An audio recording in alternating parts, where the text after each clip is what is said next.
Hi, beautiful light beings. How much light can you bear?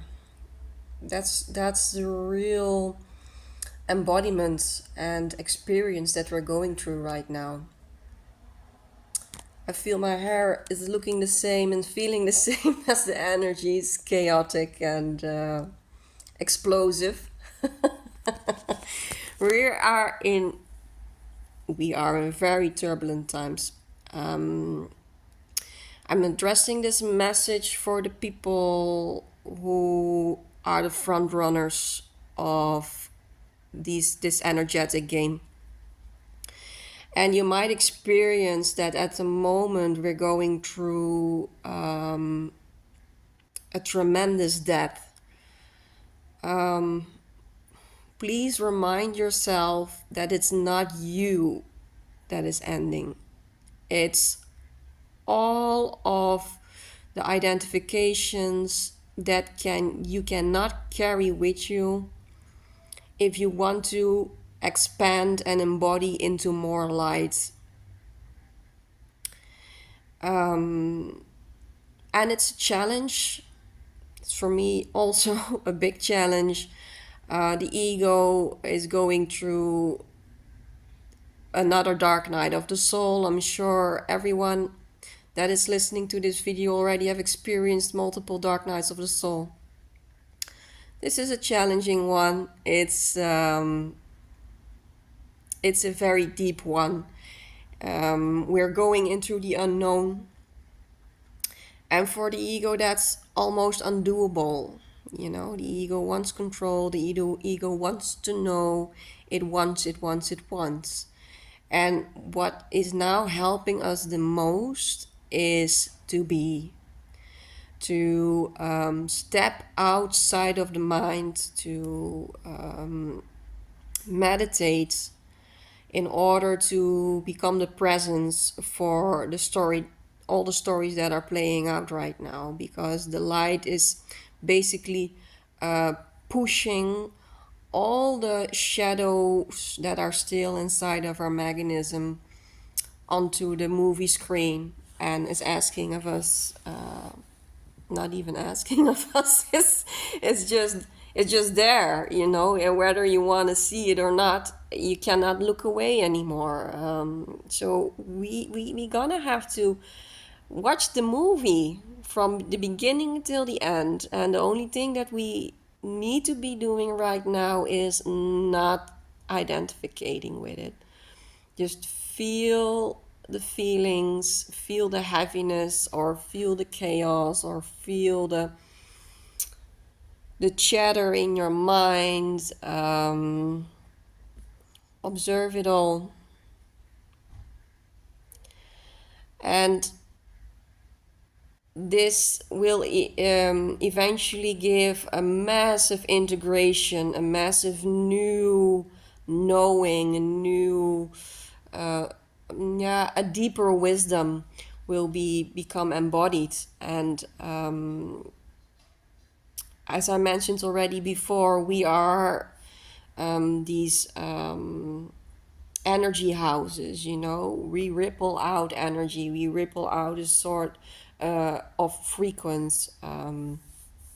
So the more we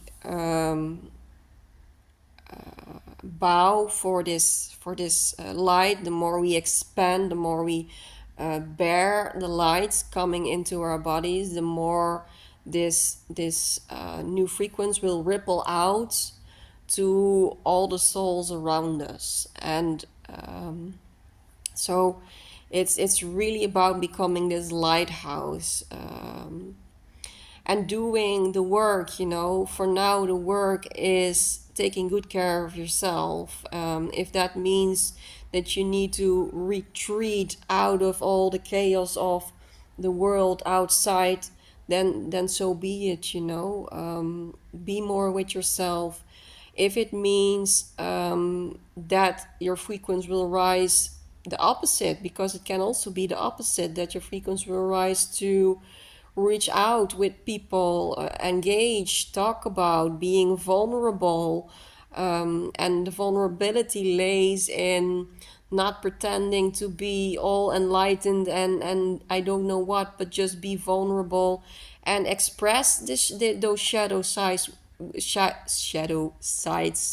with people, because it needs to get out, and it needs if it when it gets stuck, it will drain us completely. And I've experienced this past week also, when I try to contain it inside of myself. And for me, expression is such a big, important theme in my life. When I try to contain it myself, it will drag my frequency down. So it's so important to choose the right people to express, to cry, to be angry, to do whatever you need to do, just to let it flow, to let it flow through us. And at the same time, remember, we are not that grief, we are not that anger, or we are not the fear. But it's there, and it needs to find a safe way out of our system. So don't be this upstuck, proud person and think like, I shouldn't be feeling this anymore, or I shouldn't be thinking these thoughts anymore. Wake up. You do. There is still a lot of shadow inside of us. And making up a sort of story about ourselves, about how we think we should be, is really not helping right now. The strength is becoming more and more being sensitive and being vulnerable. We are shifting so rapidly, and the more we start acknowledging that the world is going to need people that are sensitive and vulnerable so much more than all the other qualities that we have inside of us. This will catalyze healing. This will alchemize healing inside of us, inside of other people too, because they see what we are wrestling with, and they see, oh my God, I wrestle with the same thing, but I don't dare to show it, or I don't dare to put off my mask and just be human. And what is spirituality? Because it's been poisoned so bad. I don't know if it's because, but when I look around me, and when especially on social media, it's becoming so toxic in the way people led to believe what spirituality is, of what it means to be spiritual human, because it's all so much bullshit out there. What really makes a decent and loving human is being human in the first place. And humans have feelings, humans have emotions, and this is what we for centuries have manipulated, have overpassed, have numbed down. It doesn't help to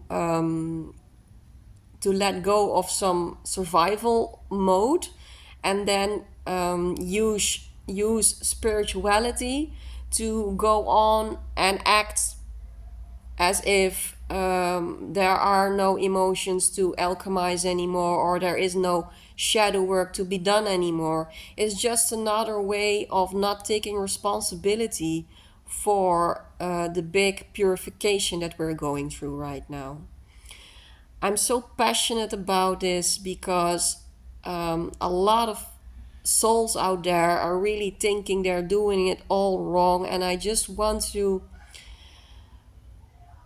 say to you guys, you're not. When you're at this moment feeling like you're going out of your mind, you're so vulnerable, you're so sensitive, you feel all these feelings, you're exactly where you need to be right now. Much love.